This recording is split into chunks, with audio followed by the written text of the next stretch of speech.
नमस्कार दोस्तों, स्वागत है आप लोगों का हमारे चैनल आरजीएस एकेडमी पर। एक बार धन्यवाद देना चाहूँगा आप लोगों को। आप लोगों ने आरजीएस एकेडमी को बहुत ज़्यादा सहयोग, समर्थन और विश्वास जताया है, इसके लिए बहुत बहुत धन्यवाद। मैं चाहता हूँ कि मेरे आज 600 सब्सक्राइबर हो जाने चाहिए और आप लोग मेरे 600 सब्सक्राइबर करा देंगे, इसमें मुझे कोई भी शंका नहीं है। फिलहाल आरओ और पीसीएस वाले तैयार हो जाएं, ठीक है। अभी तो लाइव क्लास में नहीं चला रहा हूँ, लाइव क्लास जल्दी स्टार्ट कर दूंगा। अभी आज का जो मैंने चैप्टर उठाया हुआ है, मैंने सोचा है कि चूंकि मैंने कमेंट्स देखे तो उसमें यूपी स्पेशल और एग्रीकल्चर पे काफ़ी कमेंट्स आ रहे हैं कि सर इसको थोड़ा पढ़ा दीजिए, तो मैंने सोचा है कि कुछ पार्ट इसके पढ़ा दें। जैसे यूपी स्पेशल में आपकी कुछ फसलें हो गई, फल हो गई वगैरह कुछ चीज़ें हैं, तो फसलें और फल में बहुत ज़्यादा नहीं पढ़ना है। कुछ मेन फल हैं, जैसे आपका आम हो गया, केला हो गया, सेब हो गया, पपीता हो गया, वैसे करके 6-7-8 फल हैं जिनके बारे में पढ़ना है। कुछ सब्जियां हैं जिनके बारे में पढ़ना है और कुछ फसलें हैं। फसलों में आपके खाद्यान्न फसलों में धान गेहूँ बहुत ही अहमियत है, इसलिए धान गेहूँ से मैं पूरा एकदम क्लियर करवा दे रहा हूँ। धान का चैप्टर मैंने क्लियर करवा दिया था कल। अब जो आज का जो मेरा चैप्टर होगा वो होगा गेहूँ, ठीक है। लेकिन धान से मैंने कहा था कि कुछ फैक्ट्स कभी कभी मिस हो जाते हैं, तो इससे बचने के, जैसे मैंने कल धान में 1-2 फैक्ट मुझसे मिस हुए थे। जो फैक्ट मेरा मिस हुआ था वो फैक्ट ये था कि मैंने सब चीजें आपको दे डाली थी, बस 1-2 चीजें उसमें भूल गया था मैं। जैसे गेहूं की बात मैंने करी थी, तो गेहूं में बस 2 लाइन में इसको लिख लीजिए। गेहूं में 7 से 8%, सॉरी यार, चावल में पढ़ा रहा था ना, चावल पढ़ा रहा था। चावल में 7 से 8% प्रोटीन होता है, पाया जाता है। एक क्वेश्चन पूछा गया है, इसलिए मैं इसको बता रहा हूँ। कितने परसेंटेज प्रोटीन की मात्रा होती है चावल में? आपका ऑप्शन जाएगा 7 से 8% होती है। और कार्बोहाइड्रेट कितना होता है? तो कार्बोहाइड्रेट लगभग 78% के करीब होता है, तो आपका ऑप्शन जाएगा 78% कार्बोहाइड्रेट होता है। यूपी का चंदौली जिला सबसे ज्यादा उत्पादन करता है किस चीज का? धान का। किसका? इसीलिए इसको धान का, यूपी का धान का कटोरा बोला जाता है, धान का कटोरा, ठीक है। ये वाला फैक्ट था। और एक फैक्ट था कि अगर भारत की बात करें तो भारत का कौन सा जिला किसको या किस स्टेट को कहते हैं धान का कटोरा? तो रायपुर कहाँ पे है? छत्तीसगढ़ को क्या बोला जाता है? धान का कटोरा बोला जाता है। ये तीनों फैक्ट आप याद करके रखिए, बस यही 2-3 फैक्ट छूटे हुए थे, ठीक है। तो अब आते हैं गेहूं की। गेहूं की समग्र अध्ययन सामग्री उपलब्ध कराऊंगा मैं। चलिए, एक हेडिंग हम लोग डालते हैं, गेहूं।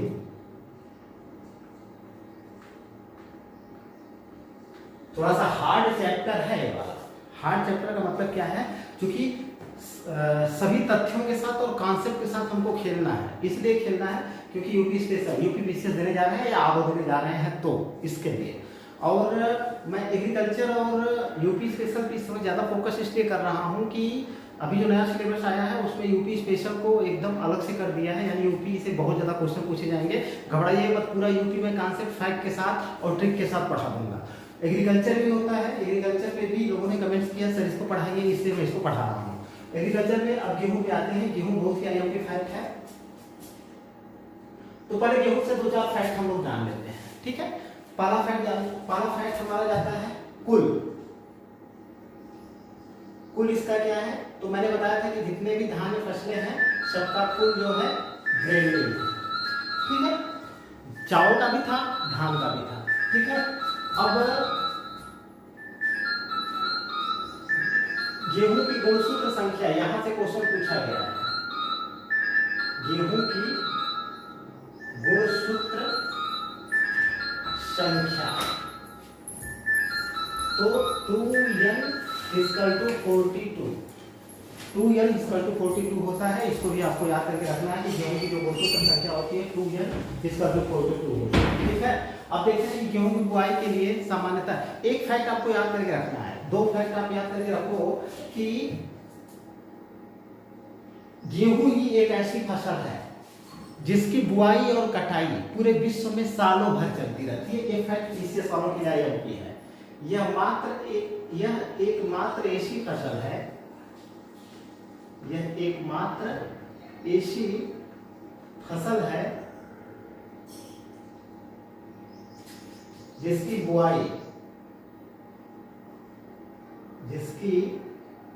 बुआई और कटाई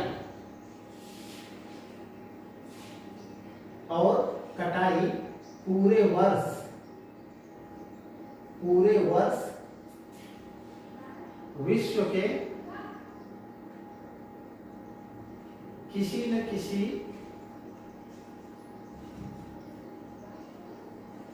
किसी भाग में होती रहती है। ठीक है, ये वाला फैक्ट बहुत IMP है। एक फैक्ट और है कि धान के बाद गेहूं दूसरी खाद्यान्न फसल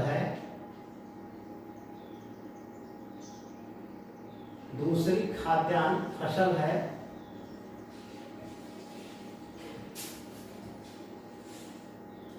जो सर्वाधिक क्षेत्रफल पर बोई भी जाती है। पूरे विश्व की बात हो रही है, चाहे भारत को ले लो चाहे विश्व को ले लो। सर्वाधिक क्षेत्रफल पर बोई जाती है धान के बाद, और उत्पादन भी इसका धान के बाद दूसरे स्थान पे है।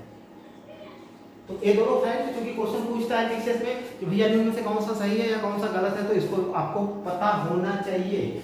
ठीक है, तो ये दोनों फैक्ट, यह एकमात्र ऐसी फसल है जिसकी बुआई और कटाई पूरे विश्व में कहीं ना कहीं चलती ही रहती है। ठीक है, पूरे विश्व की बात हो रही है। दूसरा फैक्ट क्या है, धान के बाद गेहूं दूसरी खाद्यान्न फसल है जो जिसका उत्पादन मतलब धान के बाद दूसरे नंबर पे होता है, या क्षेत्रफल में जो फसलें उगाई जाती हैं उसमें भी धान के बाद इसका दूसरा स्थान आता है। दोनों फैक्ट आप याद करके रखोगे, ठीक है ना। अच्छा, इसकी बात करें अगर, तो देखिए यह जो है मतलब सभी प्रकार की जलवायु में बोई जाती है। सभी प्रकार की जलवायु में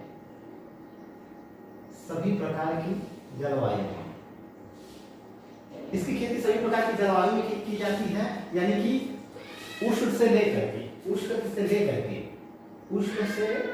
के शीत जलवायु तक इसकी खेती करी जाती है, सभी प्रकार की जलवायु में। उसका रीजन ये है कि बहुत सारी गेहूं की ऐसी प्रजातियां हैं जिनका उत्पादन जो है मतलब हर जगहों पे किया जाता है जहाँ की जलवायु जैसी भी है। कुछ ऐसी फसलों का इजाद भी किया गया है जो मतलब शीतकाल में ही बोई जा सकती है, काटी जा सकती है, या ग्रीष्मकाल में भी काटी जा सकती हैं, या जिस समय बोई और काटी जाती है। ठीक है, अगर हम भारत की बात करें, सामान्यतः भारत की अगर हम बात करें, तो भारत में अगर बात करें तो इसकी बुआई कब करी जाती है भारत में? बुआई अक्टूबर-नवंबर। इस फैक्ट को आपको याद करके रखना है। ठीक है, यानी अक्टूबर-नवंबर धान खरीफ की फसल थी। अक्टूबर-नवंबर में जो भी फसल बोई जाएगी वो रबी की फसल होगी। कॉमन सा क्वेश्चन है, कई बार एग्जाम में आया हुआ है कि गेहूं किसकी फसल है, खरीफ की फसल है। भारत में अक्टूबर-नवंबर में इसकी बुआई करी जाती है। ठीक है, दूसरा फैक्ट इससे देखें कि तापमान इसको कितना चाहिए। हम भारत की बात कर रहे हैं, ठीक है ना।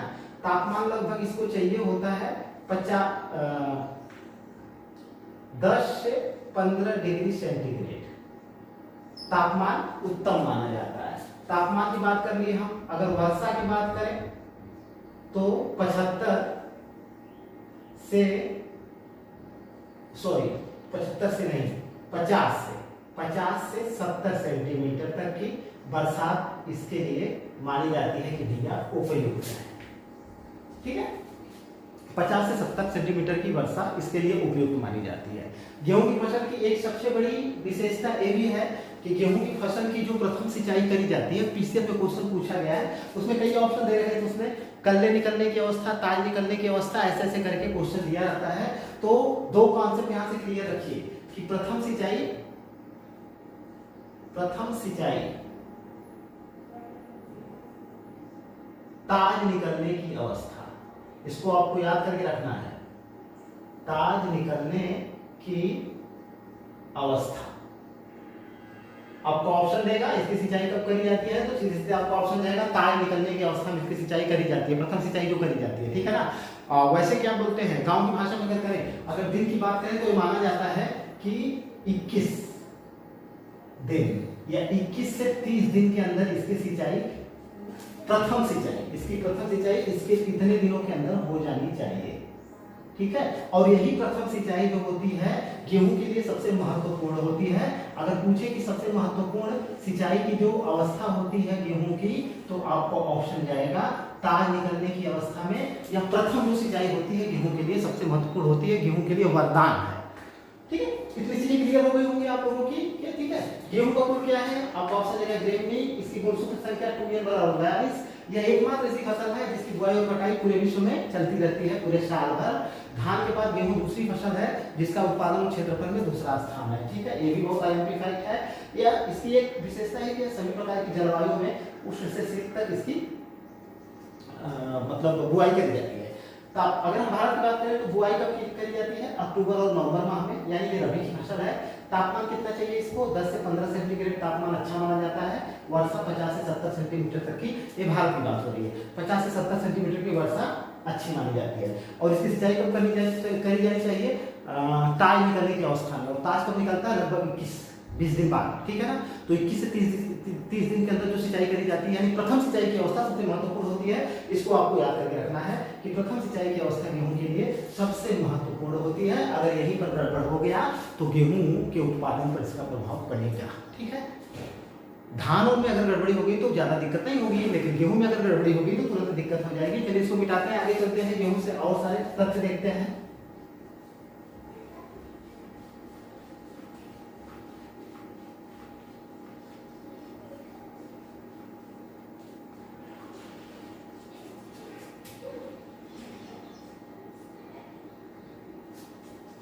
ठीक है, प्रजाति में हम गेहूं की 3 प्रजातियों पर जिक्र करेंगे। एक है आपका ट्रिटिकम, बड़े लेटर में लिखता हूं, ट्रिटिकम एस्टिवियम, AESTIVIUM,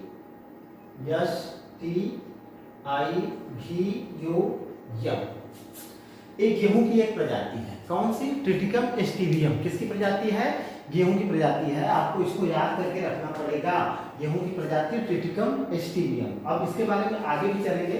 अब आगे देख लेते हैं, ये जो प्रजाति है इस पर हम जिक्र कर लेते हैं, थोड़ा सा जिक्र करना जरूरी है। ये जो ट्रिटिकम एस्टिवियम प्रजाति है, इसका विकास किसने किया था। अगर हम विकास की बात करें,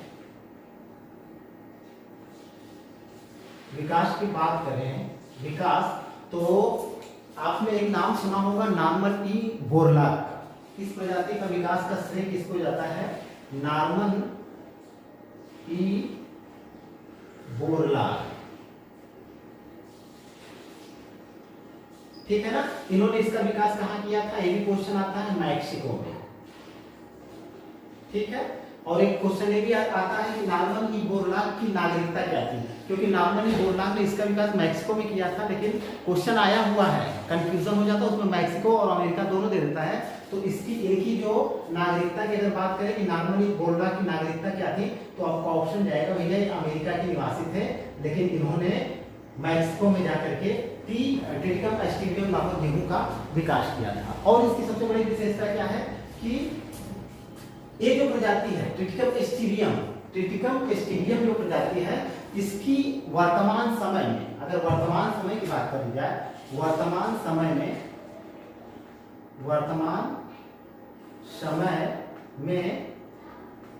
पूरे भारत में इसी प्रजाति की खेती की जाती है, ठीक है। अच्छा ठीक है, एक फैक्ट बहुत ही अहम क्या है कि ये जो ट्रिटिकम एस्टिबियम प्रजाति है गेहूं की, इसका विकास किसने किया था? नॉर्मली बोरलॉग ने किया था। और वर्तमान समय में संपूर्ण भारत में सबसे ज्यादा खेती किस प्रजाति के गेहूं की करी जाती है? तो आपका ऑप्शन जाएगा ट्रिटिकम एस्टिबियम का। ठीक है, अच्छा इसमें जो है ट्रिटिकम एस्टिबियम ये मेन प्रजाति है जिसका पूरे भारत में उत्पादन किया है, मतलब खेती करी जाती है। कुछ और प्रजातियां हैं, ठीक है, जैसे कि एक है सब में ट्रिटिकम नहीं, सब में नहीं, कुछ में लगा हुआ है। जैसे अगर दूसरी प्रजाति की बात करें तो एक प्रजाति है ट्रिटिकम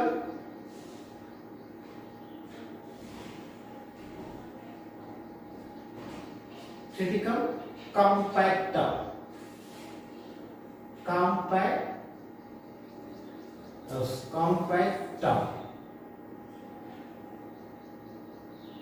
ठीक है। एक प्रजाति गेहूं की कौन सी है? ट्रिटिकम कॉम्पैक्टम, दूसरी गेहूं की प्रजाति है। तो आपको याद करके रखना है कि ट्रिटिकम कॉम्पैक्टम और ट्रिटिकम एस्टिबियम किसकी प्रजाति है? गेहूं की प्रजाति है। ठीक है, अब हम एक चीज देखते हैं, एक क्वेश्चन आया हुआ है कि मोहनजोदड़ो की खुदाई से जो गेहूं के साक्ष्य जो प्राप्त हुए थे वह गेहूं की कौन सी प्रजाति थी? ठीक है, तो एक तीसरा वाला फैक्ट हमको देखना जरूरी है कि मोहनजोदड़ो की खुदाई से, मोहनजोदड़ो की खुदाई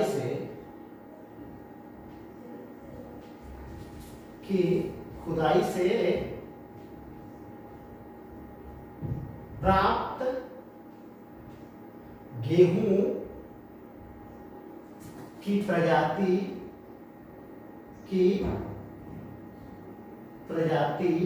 ट्रिटिकम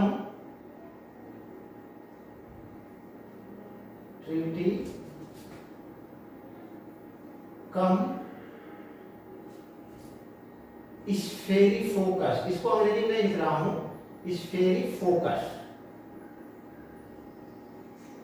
ठीक है, बड़ी लंबी चौड़ी अंग्रेजी है, ज्यादा स्फेरिफोकस से आपको याद रहेगा। मोहनजोदड़ो की खुदाई से जो गेहूं प्राप्त हुआ था उसका नाम क्या था? ट्रिटिकम स्फेरिफोकस। ठीक है, ये मोहनजोदड़ो की खुदाई से प्राप्त गेहूं था। ठीक, अच्छा एक चीज आपको अगर यहाँ से क्वेश्चन करता है तो ट्रिटिकम एस्टिबियम क्या है? गेहूं की प्रजाति है। ठीक है, नॉर्मन ई बोरलॉग जो इन्होंने इसका विकास मैक्सिको में किया था और वर्तमान समय में पूरे भारत में इसी प्रजाति की खेती की जाती है। नॉर्मन ई बोरलॉग की नागरिकता क्या थी? आपको ऑप्शन जाएगा अमेरिका। ट्रिटिकम कॉम्पैक्टम क्या है? ट्रिटिकम कॉम्पैक्टम भी क्या है? एक गेहूं की प्रजाति है। अच्छा पूछेगा भैया मोहनजोदड़ो की खुदाई से जो गेहूं की प्रजाति प्राप्त हुई उसका क्या नाम था? तब आपका ऑप्शन जाएगा ट्रिटिकम स्फेरिफोकस। ट्रिटिकम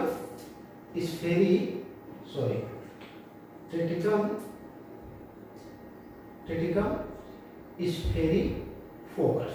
ठीक है, अच्छा अब एक चीज हमको ध्यान में देना है कि ये जो ट्रिटिकम एस्टिबियम है इसकी एक खास विशेषता क्या है?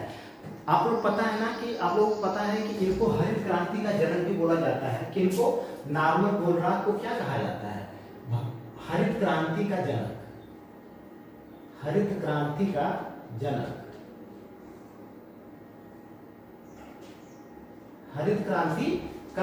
जनक बोला जाता है। किनको? और उसके बाद 1966-67 का दौर था हरित क्रांति का, और हरित क्रांति ये जो ट्रिटिकम एस्टिबियम प्रजाति की गेहूं थी, जब इसकी भारत में बुआई करी गई तो बहुत ही मतलब काफी मात्रा में उत्पादन प्राप्त हुआ। लेकिन उसकी विशेषता ये थी कि मेनली कुछ क्षेत्रों जैसे उत्तर प्रदेश, पंजाब, हरियाणा वाले क्षेत्रों में इसका ज्यादा विकास हुआ, मतलब ज्यादा खेती करी गई और ज्यादा उत्पादन प्राप्त किया गया। ठीक है, तो ये तो कमी रही थी इसकी। लेकिन हरित क्रांति के जो जनक थे नॉर्मन ई बोरलॉग, ठीक है ना, जिन्होंने ट्रिटिकम एस्टिबियम गेहूं का विकास किया था। भारत में गेहूं क्रांति अगर इसको हम कहें गेहूं क्रांति तो अतिशयोक्ति नहीं होगी। भारत में गेहूं की क्रांति जो आई थी वह किससे आई थी? ट्रिटिकम एस्टिबियम। किस प्रजाति के गेहूं से? ट्रिटिकम एस्टिबियम प्रजाति के गेहूं से आई थी। ठीक है, नॉर्मन ई बोरलाग ने इसका विकास किया था। कहाँ पे विकास को किया था? मैक्सिको में। लेकिन इनकी नागरिकता क्या थी? नागरिकता अमेरिकन थी। और भारत में हरित क्रांति लाने का सबसे बड़ा श्रेय मान लीजिए इनको जाता है। लेकिन किस प्रजाति की गेहूं को जाता है? ट्रिटिकम स्टीवियम को जाता है, ना कि ट्रिटिकम कॉम्पैक्टम या ट्रिटिकम स्पेरिफोकस को। ठीक है, ये चीजें आपको याद करके रखना है। इसीलिए इसको गेहूं क्रांति भी अगर कहा जाए तो यह अतिशयोक्ति नहीं होगी। ठीक, अच्छा देखिए थोड़ा सा जापान पे चले। चौथा फैक्ट, जापान में नोरिन प्रजाति के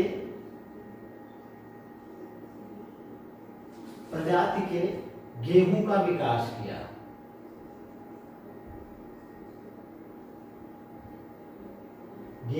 विकास किया। अब इसकी खासियत क्या थी? अब पहली बात तो ये कि इसकी खासियत ये थी कि ये शीतकाल में इसकी बुआई करी जा सकती है। ठीक है ना, शीतकाल का मतलब क्या हो गया? शीतोष्ण क्षेत्रों के लिए। ठीक, और दूसरी चीज यह जो है गेहूं की सबसे बौनी प्रजाति थी। ठीक है, कौन सी प्रजाति? बौनी प्रजाति। तो ठीक है, इस क्वेश्चन को आपको याद करके रखना है। ठीक, क्या कि नोरिन क्या है? गेहूं की प्रजाति है। इसका विकास किसने किया? जापान ने किया। जापान से नोरिन मिल रहा है ना, जापान का नूर। ठीक है, ऐसे याद कर सकते हो आप टेक बना करके, जापान का नूर मतलब नोरिन। ठीक है, तो जापान ने नोरिन नामक प्रजाति का विकास किया। ठीक है ना, और ये नोरिन क्या है? किसकी प्रजाति है? गेहूं की प्रजाति है। और नोरिन जो है गेहूं की सबसे बौनी प्रजाति है। ये तीनों फैक्ट आपको याद करके रखना है। क्वेश्चन पूछेगा तो ऐसे ही पूछेगा। ठीक है, पांचवें फैक्ट पे चलते हैं। भारतीय कृषि अनुसंधान परिषद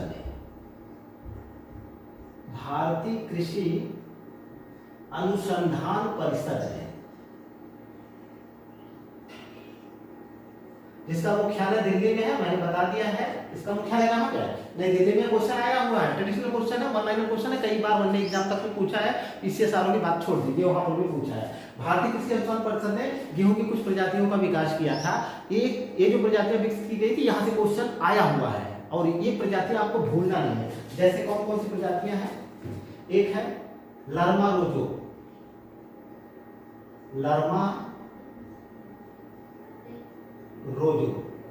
ठीक है, 64A।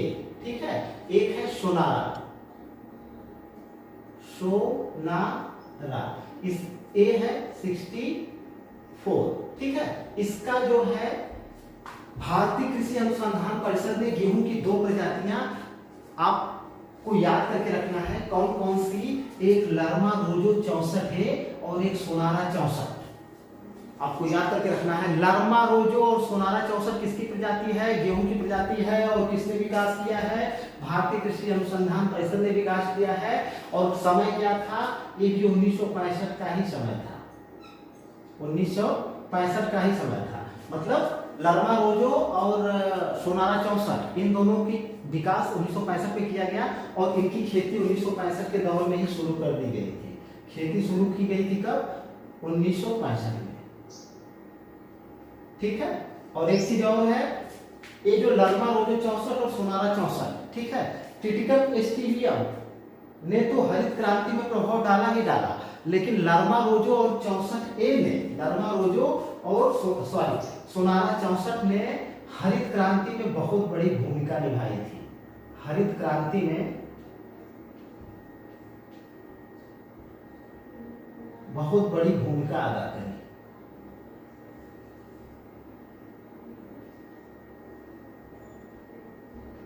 अब यहां से आपको कंफ्यूज नहीं होना है।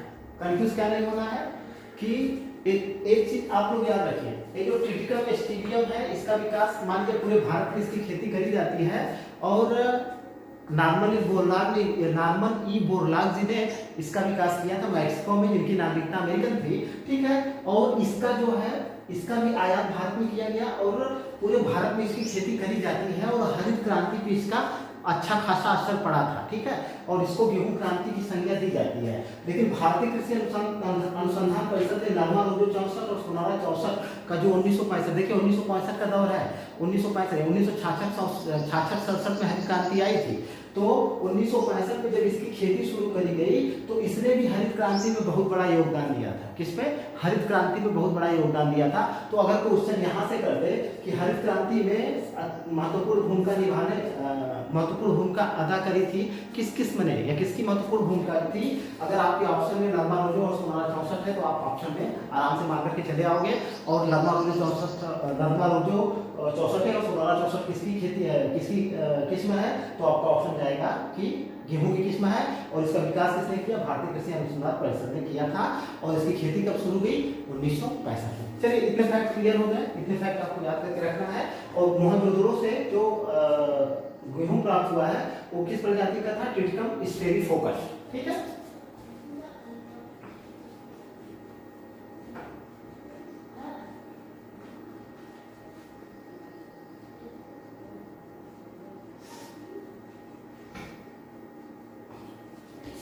एक है मैक्रोनी गेहूं, ठीक है। एक फैक्ट आपका जाता है मैक्रोनी गेहूं, मैक्रोनी गेहूं आईएमपी फैक्ट है, ये भी गेहूं की एक प्रजाति है। इसकी सिर्फ एक विशेषता आपको याद करके रखनी है, ठीक है। क्या? इसका जो विकास किया गया था असिंचित क्षेत्रों के लिए, असिंचित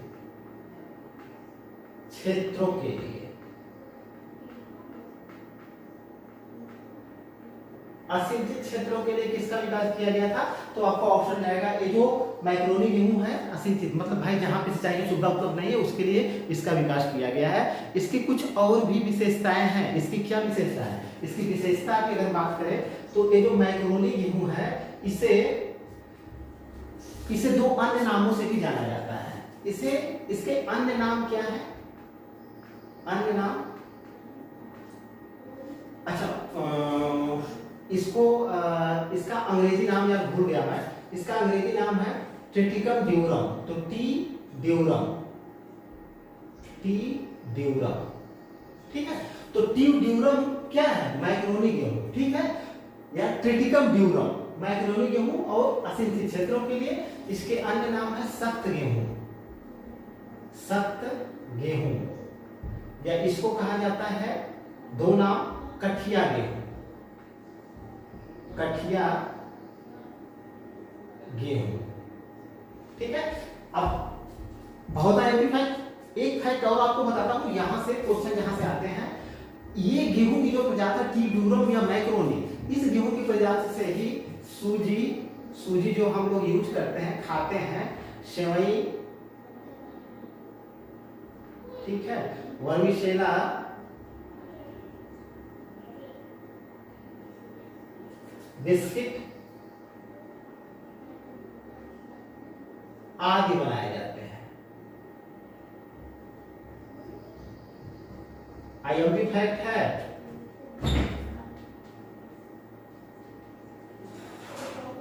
ठीक है, आईएमपी फैक्ट क्या है भैया?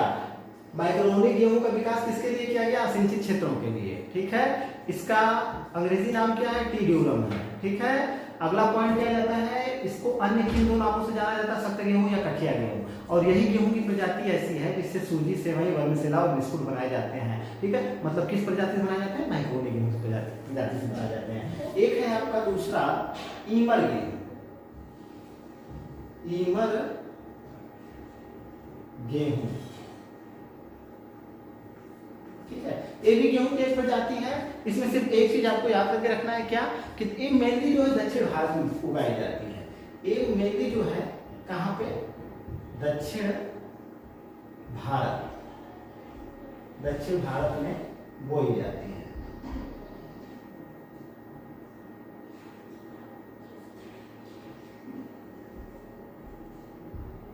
ठीक है। एक गेहूं की प्रजाति है आपकी पूसा बेकर,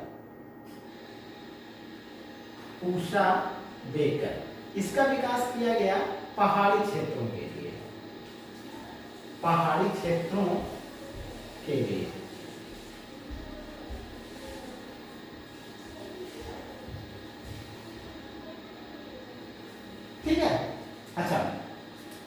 कुछ गेहूं की प्रजातियां मैं लिख लेता हूं, क्योंकि वहां से क्वेश्चन आता है कि भैया ये किसकी प्रजाति है।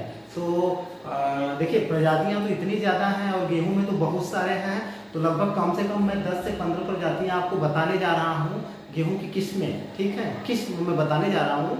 अब वहाँ से घबराइएगा मत, वहाँ से जो IMP चीज़ें हैं, IMP जिसको आपको याद करके रखना है, उसको मैं मतलब ईजी बना दूंगा।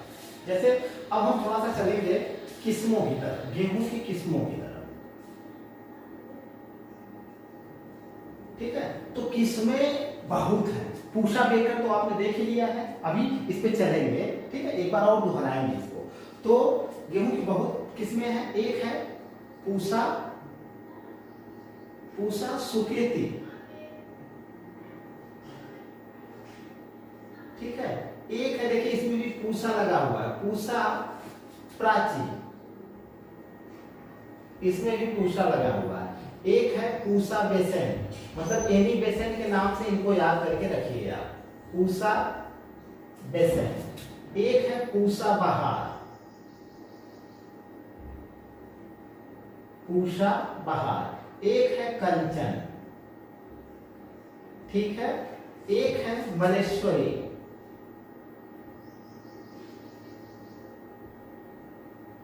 एक है मलेश्वरी। एक है आपकी राजलक्ष्मी, राजलक्ष्मी। अमर, एक है अमर। एक है विजय, ठीक है। विदिशा, एक है विदिशा। एक है स्वप्निल, स्वप्निल। एक है नरेंद्र। एक है मालवीय। एक है गोमती। एक है गिरिजा।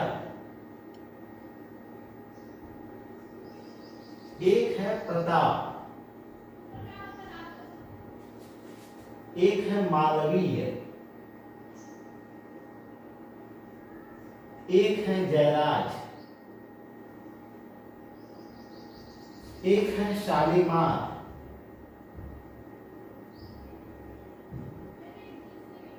और एक है विमल।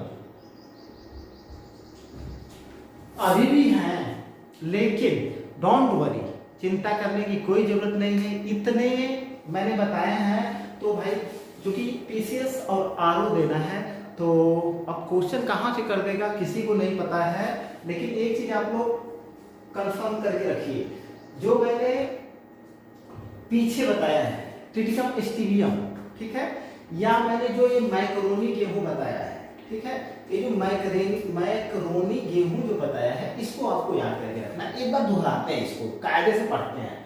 कौन सी गेहूं की प्रजाति असिंचित क्षेत्रों के लिए बेहतर होती है, तो आपका ऑप्शन जाएगा मैक्रोनी गेहूं, ठीक है ना। या इसको क्या कहा जाता है, टी ड्यूरम, ठीक है, टी ड्यूरम। आगे इसका अन्य नाम क्या है, इसको अन्य दो नामों से भी पुकारा जाता है। इसी को हम सख्त गेहूं या कठिया गेहूं भी कहते हैं, किसको, मैक्रोनी को। और इसी गेहूं से क्या क्या बनाई जाती है, जो हम सूजी का यूज करते हैं, सेवई का यूज करते हैं, वर्मिसेला का यूज करते हैं, बिस्किट, ये सब किस गेहूं से बनाए जाते हैं, तो सख्त गेहूं, कठिया गेहूं, टी ड्यूरम या मैक्रोनी गेहूं से, ठीक। ईमर गेहूं यह कहाँ बोई जाती है, दक्षिण भारत में बोई जाती है, ठीक है। दक्षिण भारत में बोई जाने वाली कौन सी गेहूं की प्रजाति है, तो आपका ऑप्शन जाएगा ईमर गेहूं, ठीक है। या ईमर क्या है, गेहूं की प्रजाति है, ठीक है। आगे चले हम लोग। अब देखिए पूषा बेकर पहाड़ी क्षेत्रों के लिए क्वेश्चन करेगा, भैया पूषा बेकर है क्या, गेहूं की प्रजाति है। देखिए पूषा अक्सर लगा हुआ है, तो एक कॉन्सेप्ट बनाइए, और पूषा अगर लगा हुआ है आपको नहीं आ रहा है तो गेहूं मार के आइए, संभावना रहेगी सही होने की। अब इसमें आप बताइए कितना इसमें आप कितना बना सकते हो, क्या कितना ट्रिप बनाएंगे आप, 15-20 तो है, 15-20 का ट्रिप बनाइए, बनाते रह जाएंगे, लेकिन एक बार ध्यान से पढ़ेंगे तो दिमाग में फिट हो जाएगा। तो पहाड़ी क्षेत्रों के लिए सबसे बेस्ट गेहूं की प्रजाति पूषा बेकर है। अब हम किस्मों पर आते हैं। देखिए इसमें भी पूषा सेक्ती लगा हुआ है, इसमें पूषा प्राची लगा हुआ है, इसमें पूषा बेसेंट लगा हुआ है। और इसमें पूसा बाहर लगा हुआ है, ठीक। तो पूसा अगर लगा है, एक बार पढ़ेंगे तो दिमाग में आएगा ही। पूसा सुकेती, पूसा प्राची, पूसा बेसन, पूसा बहा। बेसन यानी एनी बेसन, आराम से याद हो, पूसा बेसन तो तुरंत याद हो गया होगा, ठीक है। अब देखिए कुछ चीजों को हम जैसे कहना तो नहीं चाहिए, देखिए ना, अगर पढ़ रहे हैं तो हमारे दिमाग में बैठना चाहिए, चाहे हम कोई भी एग्जाम्पल लें, ठीक है। अगर कहाँ गया, पूसा बहा, ठीक है। बहार, बहार क्या एक मतलब तंबाकू गुटखा आता है ना खाने के लिए, मैंने देखा है बाहर आता है। तो इससे आप याद करिए कि पूसा बाहर अगर है तो क्या हो जाएगा, गेहूं की प्रजाति। बेसन से आपको याद ही हो गया होगा, ठीक है ना। अब पूसा सुकेती, पूसा प्राची आपके ऊपर डिपेंड करता है। कंचन पे आते हैं, कंचन किसकी फसल है, कंचन किसकी प्रजाति है, गेहूं की प्रजाति। लेकिन यही पे एक चीज आपको और याद करके रखना है, कंचन अमरूद की भी प्रजाति है। एक प्रजाति है कंचन अमरूद की भी है, तो कंचन गेहूं की भी है और अमरूद की भी है। आगे आइए, कर्णम मलेश्वरी, ठीक है ना। कर्णम मलेश्वरी को सभी लोग जानते हैं, ठीक है, भोरोत्तोलक। तो उनके नाम से मलेश्वरी का नाम आ जाएगा। आप मार दीजिएगा, क्या क्या मारेंगे, सीधे सीधे मार दीजिएगा, भैया गेहूं की प्रजाति है, ठीक है। राजलक्ष्मी, अगर राजलक्ष्मी जी की बात आ जाएगी, लक्ष्मी माता की बात आ जाएगी, देवी की बात आ जाएगी, तो तुरंत उसी को मार दीजिएगा, ठीक है। और ये बाकी अमर विजय उतने आईएमपी नहीं है, विदिशा भी उतना आईएमपी नहीं है। ये देखिए स्वप्निल आईएमपी है, स्वप्निल को आईएमपी में डालिएगा। स्वप्निल, स्वप्न से सपने की बात आ जाएगी, मान लीजिए गेहूं की प्रजाति है। नरेंद्र, इंद्र का पर्यायवाची है। नरेंद्र भी पूछा गया है, इसलिए मैं कह रहा हूं कि ये भी VIMP है, ठीक है, इसको भी आप याद करके रखोगे। अब इधर थोड़ा है, मालवी बहुत VIMP है, आया हुआ क्वेश्चन है कि ये किसकी प्रजाति है। मालवी किसकी प्रजाति है, गेहूं की प्रजाति है, ठीक है। गोमती मान लीजिए, छोड़ दीजिए, कोई दिक्कत नहीं होगी। गिरिजा, गिरिजा से दो चीज, एक चीज और मैं बताना चाहूंगा कि गिरिजा जो है गेहूं की भी प्रजाति है और सरसों की भी प्रजाति है। एक सरसों की प्रजाति विकसित की गई है, ठीक है ना। प्रताप, देखिए मालवी 2 बार लिखा गया है। प्रताप को भी आपको याद करके रखना है कि प्रताप भी गेहूं की प्रजाति है, ठीक है ना। मालवी यहाँ 2 बार मैंने लिख दिया है। विमल गुटके के नाम से याद करके रखिएगा, ये गुटका है पान वाला, उससे याद करके रखिएगा भैया ये क्या है, विमल गुटका और ये बहार गुटका, ये सब किसकी प्रजाति है, गेहूं की प्रजाति, ठीक है ना। और बाकी शालीमार ये याद करके रखिएगा, ठीक है ना। जयराज उतना आईएमपी नहीं है, तो जितने आईएमपी है मैंने उतने आपको बता दिए हैं। VIMP फैक्ट है, इनको आप कैसे याद करके रखोगे, मैंने कुछ आपको इंस्ट्रक्शन दिया है, उस इंस्ट्रक्शन के हिसाब से याद करके आपको रखना है, ठीक है। चलिए अब चलते हैं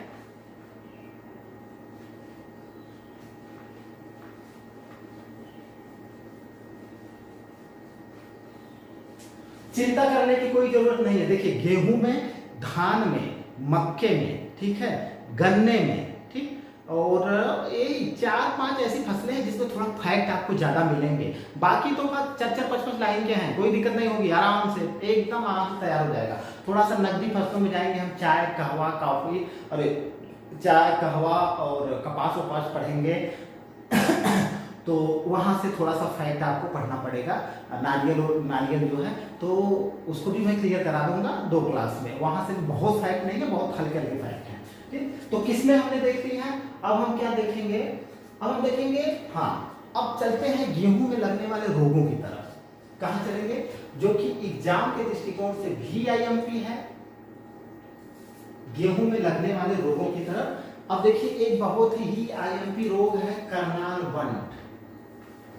करनाल बंट पेपर उठा के देखिए, PCS का पूछा गया है कि गेहूं करनाल बंट जो है किसमें लगता है, तो आपका ऑप्शन जाएगा भैया गेहूं में लगने वाला रोग है, ठीक है।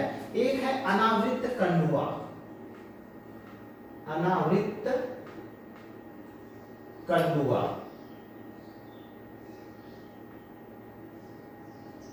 और एक है शेमू। ये 3 कॉमन रोग है, इनको आपको याद करके रखना ही रखना है कि अनावृत कंडुआ, करनाल बंट और सेमू जो रोग लगते हैं, कहाँ पे लगते हैं, सीधे सीधे आपको ऑप्शन जाएगा भैया गेहूं में लगते हैं। 2-3 रोग और जिक्र मैं करना चाहूंगा क्योंकि IMP है, वहां से आता है। एक है लूज स्मट, लूज स्मट। एक है आपका ध्वज कर्ण, इसकी अंग्रेजी होती है flag, flag smut, flag smut. एक होता है रतुआ,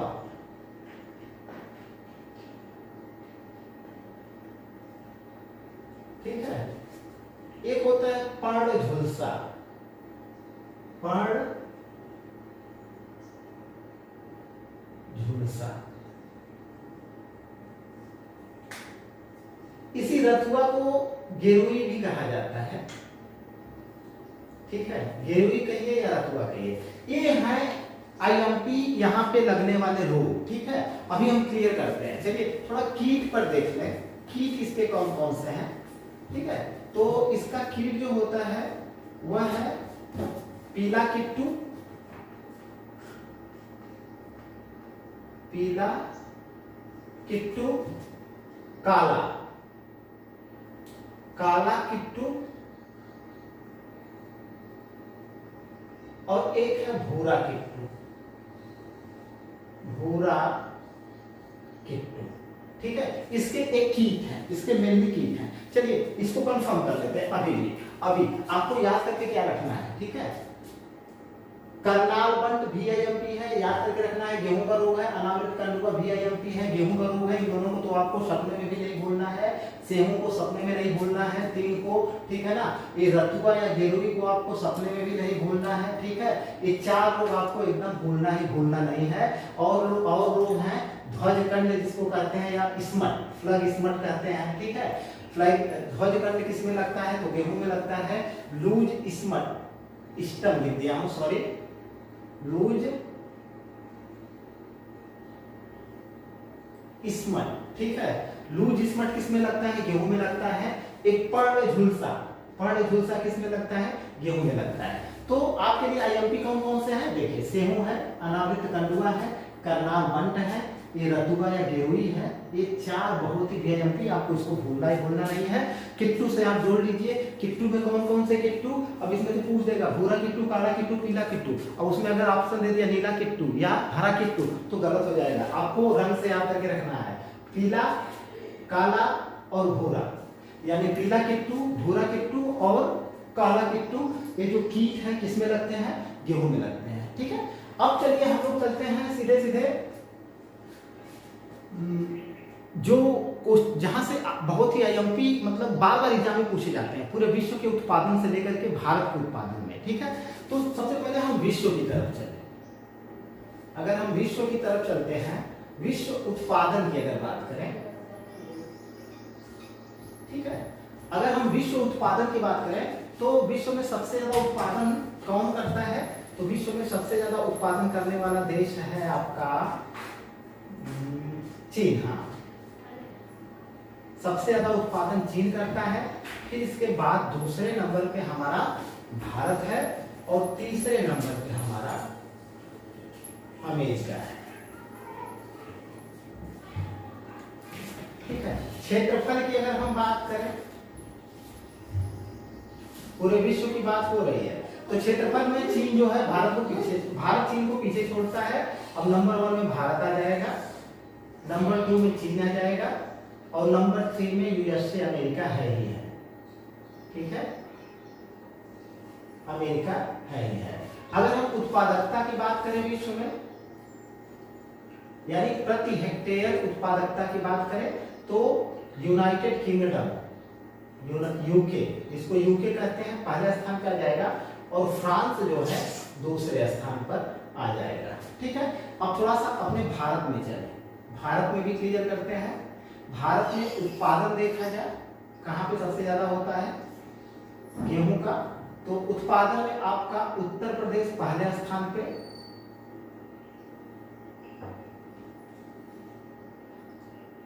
पंजाब दूसरे स्थान पे,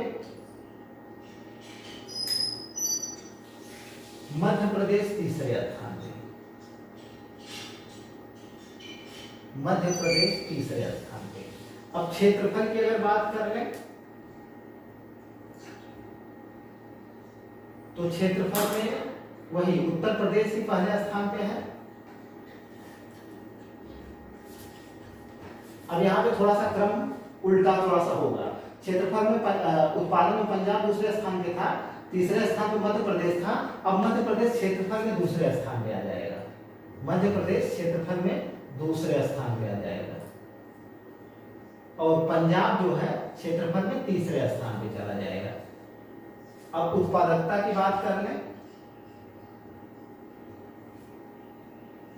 उत्पादकता में अगर हम बात करें तो उत्पादकता सबसे ज्यादा पंजाब की है प्रति हेक्टेयर, इसके बाद हरियाणा की है। चलिए अब इसको एक बार क्लियर करते हैं। बहुत ही वीआईपी है, इसको तो आपको एकदम नहीं भूलना है। जो रोग मैंने क्लियर कर दिए हैं, अब उत्पादन देखते हैं। उत्पादन आपको एकदम 3 क्रम याद होने चाहिए। चीन पहले स्थान पे, भारत दूसरे स्थान पे, अमेरिका तीसरे स्थान पे। क्षेत्रफल की बात करें तो भारत पहले स्थान पे आ जाता है, चीन दूसरे स्थान पे, अमेरिका तीसरे स्थान पे। यहाँ पे इजी टू मॉडरेट क्वेश्चन बन जाते हैं। क्या क्वेश्चन बन सकता है कि मतलब जैसे भी क्वेश्चन बनाना चाहे बना सकता है कि उत्पादन किसका पढ़ा, गेहूं के उत्पादन में चीन पहले स्थान पे है, ठीक है, गेहूं, लेकिन क्षेत्रफल में भारत पहले स्थान पे है, ठीक है, ऐसे बना सकता है। या भारत क्षेत्रफल में पहले स्थान पे है लेकिन उत्पादन में दूसरे स्थान पे है। तो क्वेश्चन को इजी टू मॉडरेट कैसे भी करके ए और आर और कथन कारण या निम्न से क्या सही है क्या गलत है ऐसे करके बना सकता है। तो अपने दिमाग को खोल के रखिए आप। लेकिन उत्पादकता की बात करें तो यूनाइटेड किंगडम प्रथम स्थान पे, फ्रांस दूसरे स्थान पे है। लेकिन भारत के संदर्भ में आपको याद करके रखना है कि अपना यूपी उत्तर प्रदेश पहले स्थान पे, पंजाब दूसरे स्थान पे, मध्य प्रदेश तीसरे स्थान पे है। क्षेत्रफल की बात करें तो क्षेत्रफल में उत्तर प्रदेश पहले स्थान पे, मध्य प्रदेश दूसरे स्थान पे, पंजाब तीसरे स्थान पे। लेकिन प्रोडक्टिविटी से क्वेश्चन कई बार आया है कि प्रति हेक्टेयर उत्पादकता कहाँ की ज्यादा है, तो प्रति हेक्टेयर उत्पादकता पंजाब की ज्यादा है, ठीक है। इसके बाद हरियाणा का नंबर है। तो ये चीजें क्लियर हो गई। बस एक चीज और आपको हम बताएंगे, बस ये वाला गेहूं का चैप्टर आपका क्लियर हो जाएगा। एक बहुत ही अहम फैक्ट है, इनको आपको याद करके रखना है।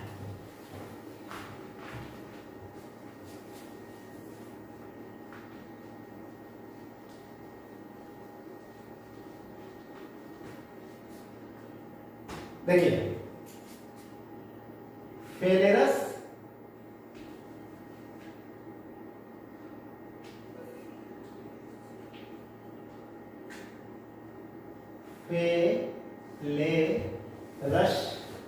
माइनर,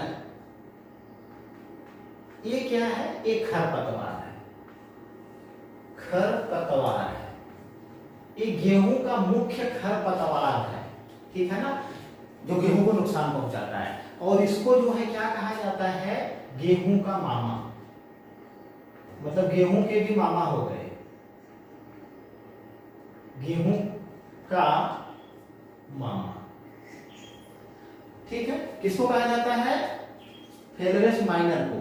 ये खरपतवार है और गेहूं को जो है मतलब गेहूं में खरपतवार नाशी के रूप में किसका किसका किसका प्रयोग किया जाता है, किस रसायन का, तो आइसोप्रोट्यूरान।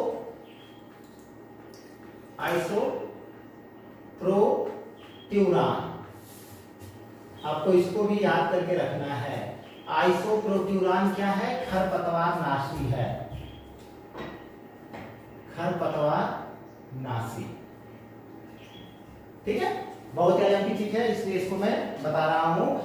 फेलेरस माइनर, चलिए थोड़ा सा और आगे चलते हैं, इसके बाद तो आपको बता देते हैं, ठीक है। अच्छा, अब गेहूं की अगर बुआई करते हैं तो मेनली कितने किलोग्राम बीज की आवश्यकता होती है प्रति हेक्टेयर, तो प्रति हेक्टेयर 100 किलोग्राम बीज लगता है, ठीक है। एक विधि है डिबलर विधि, डिबलर विधि से अगर हम क्या करते हैं, बुआई करते हैं डिबलर विधि से, तो कितने किलोग्राम बीज की आवश्यकता पड़ती है, तो 23 से 30 किलोग्राम, ठीक है। और एक चीज और लिख दूं, दो चीजें, 0 टीलेज 30 और सीड ड्रिल एक क्या है, यंत्र है जिनका प्रयोग कहाँ किया जाता है, गेहूं की बुआई में, गेहूं की बुआई में। अब इसमें कितने परसेंटेज प्रोटीन पाया जाता है गेहूं में, तो प्रोटीन की मात्रा जो होती है 8 से 15% के बीच होती है। अगर कार्बोहाइड्रेट की बात करें,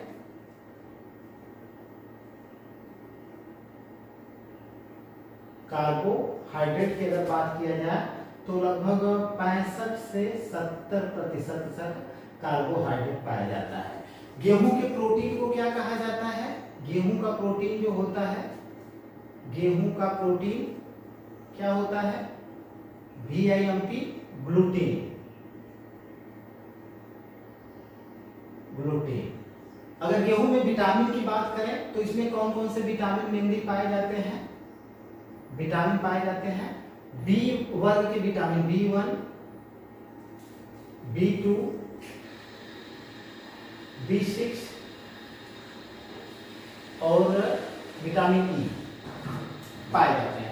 लेकिन ये जो विटामिन पाए जाते हैं इनका ह्रास हो जाता है, नष्ट हो जाते हैं। कब नष्ट हो जाते हैं, जब आप गेहूं को पिसवाने के लिए ले जाते हैं, पिसाई के समय, पिसाई के समय।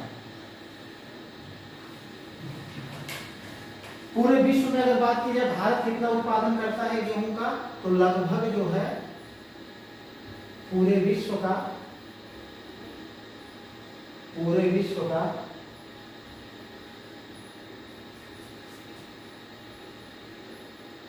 14%।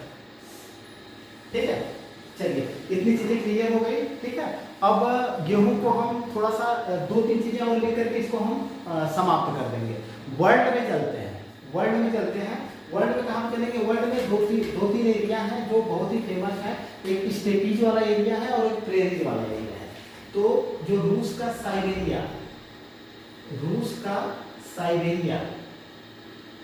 रूस के साइबेरिया वाला इलाका में जो स्टेपी क्षेत्र है, स्टेपी जो क्षेत्र है, यह गेहूं उत्पादन के लिए प्रसिद्ध है, उत्पादन के लिए प्रसिद्ध है।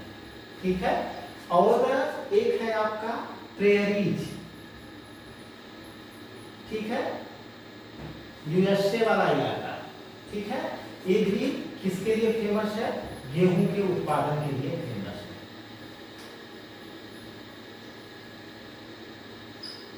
ठीक, और यूक्रेन ऐसा देश है जिसे रोटी की दलिया कहा जाता है, रोटी की दलिया। ठीक है, तो मुझे लगता है कि सारी चीजें मैंने यहाँ पे आपको पूरी गेहूं से क्लियर करवा दी हैं। इससे ऊपर आना नहीं है किसी भी एग्जाम में। एक बार इसको क्लियर करते हैं। फेरेरस माइनर क्या है, तो आपका ऑप्शन जाएगा खरपतवार है। क्या है, खरपतवार है। फेरेरस गेहूं का मामा किसको कहते हैं, खरपतवार, इसी को कहते हैं फेरेरस माइनर को। और गेहूं में खरपतवार नाशी के रूप में किसका प्रयोग किया जाता है, किस रसायन का, तो आइसोप्रोट्यूरान का प्रयोग किया जाता है। ये खरपतवार नाशी है। मैंने चावल में बताया था, चावल मैंने 2 खरपतवार नाशी बताए थे, स्टेम 34 ब्यूटाक्लोर और प्रोपेनिल बताया था मैंने। उसी तरह से इसमें आइसोप्रोट्यूरान। ठीक है, प्रति हेक्टेयर अगर कितने बीज की आवश्यकता पड़ती है, 100 किलोग्राम बीज की आवश्यकता पड़ती है बुआई के समय। अगर हम डिबलर विधि से बुआई करते हैं तो 23 से 30 किलोग्राम प्रति हेक्टेयर बीज की जरूरत पड़ेगी। यहाँ से एक चीज आपको कंफर्म करके रखना है, डिबलर विधि किससे संबंधित है, तो आपका ऑप्शन जाएगा गेहूं से संबंधित है। ठीक है, नहीं दिख रहा है? अच्छा ठीक है, यहाँ नहीं दिख रहा है तो इसको हम अभी कर देते हैं। यहाँ तक दिख रहा है ना? अच्छा, डिबलर विधि जो है, डिबलर विधि किससे संबंधित है, गेहूं से। ठीक है ना, अगर इस विधि से बुआई कर रहे हैं तो 23 से 30 किलोग्राम बीज की जरूरत पड़ेगी। अब पूछता है क्वेश्चन, ये जो 0 टीलेज फर्टी है और सीड ड्रिल है, ये है क्या, तो ऑप्शन जाएगा यंत्र है। और इसका प्रयोग हम कहाँ करते हैं, गेहूं की बुआई में करते हैं। ठीक है, प्रोटीन गेहूं में कितना पाया जाता है, तो आपका ऑप्शन जाएगा 8 से 15%। कार्बोहाइड्रेट कितना पाया जाता है, तो 65 से 70% के करीब कार्बोहाइड्रेट पाया जाता है। ठीक है, गेहूं के प्रोटीन को क्या बोला जाता है, ग्लूटीन। तो कई बार पूछा गया क्वेश्चन है, मैं प्रोटीन जब बायो पढ़ाऊंगा तो क्लियर हो जाएगा। गेहूं में विटामिन B1 यानी जिसको आप थायमिन बोलते हो, विटामिन B2 राइबोफ्लाविन बोलते हो, विटामिन B6 पैराडॉक्सिन बोलते हो, विटामिन E, ये विटामिन पाए जाते हैं। और पिसाई के समय जब पिसाई होती है तो इनका क्या हो जाता है, ये नष्ट हो जाते हैं। ठीक है। यूक्रेन को रोटी की दलिया, यूक्रेन को रोटी की दलिया कहा जाता है। मैंने नीचे लिखा हुआ था लेकिन शायद दिखाई नहीं दे रहा था, एक बार थोड़ा सा मिटाता हूँ, सारी चीजें गेहूं से क्लियर कर दूंगा। ठीक है, यही पर क्लियर कर देते हैं। 2 लाइन और है। 2 लाइन क्या है कि रूस के साइबेरिया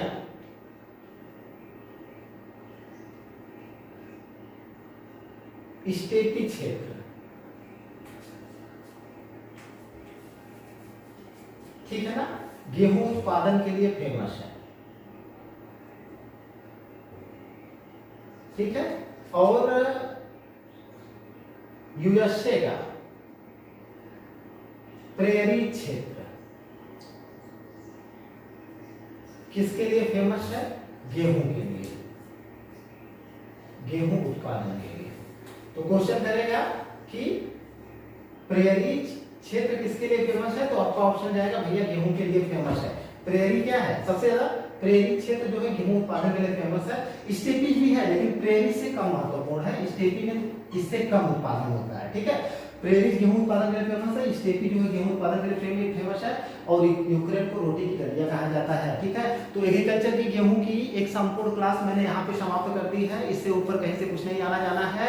वीडियो कैसे लगी कमेंट करिएगा, शेयर करिए, लाइक करिए, और आज मेरे 600 सब्सक्राइबर पूरा कर दीजिए। मेरा लक्ष्य है 4 महीने तक जाते जाते 1000 सब्सक्राइबर होने चाहिए। तो मैंने एग्रीकल्चर से लगातार 2 चैप्टर पढ़ा दिए हैं, दोनों बहुत IMP है, और अब चलूंगा मक्का और गन्ने पर। ठीक है। इसके बाद एक एक करके सबको समाप्त कर देंगे, टेंशन लेने की जरूरत नहीं है। यूपी स्पेशली पढ़ाएंगे। पेडागोगी की क्लास भी जल्दी कोशिश कर रहा हूं कि कुछ चैप्टर पढ़ा करके मैंने 6वीं अवस्था तक छोड़ा है, बाल्यावस्था भी शुरू कर दूंगा। वीडियो देखने के लिए बहुत बहुत धन्यवाद। एक बार फिर से आप लोगों का बहुत बहुत आभार। आप लोगों ने मुझे मेरे चैनल को या अपने चैनल को 600 के लगभग पहुंचाया है इन 2 महीनों में। बहुत बड़ी बात है मेरे लिए ही नहीं, सबके लिए। तो ऐसे ही लगातार थोड़ा सा प्रयास करिए, आपको मैं बेहतर से बेहतर सामग्री उपलब्ध कराऊंगा।